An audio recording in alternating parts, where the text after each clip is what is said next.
हे प्रभु भाई यहाँ पे क्या हो रहा भाई?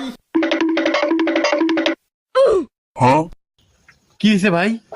ভাই এদিক দিয়ে একটা ছেলের ব্যাগ নিয়ে দৌড়ে যেতে দেখছেন? হ্যাঁ এইদিকে গেছে তো। ওই ব্যাগের ভিতরে 5 লাখ টাকা ছিল। কি বলেন, 5 লাখ টাকা ছিল? ভাই আপনার সাইকেলটা একটু দেন, যাবো আর আসবো।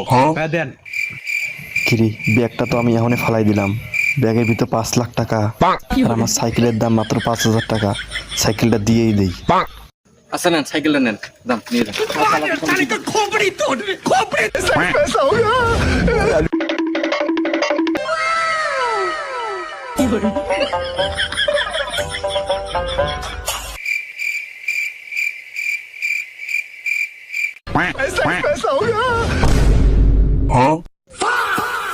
কংগ্রাচুলেশন, আপনার সাইকেলটি সুদলিং পং করে দেওয়া হয়েছে।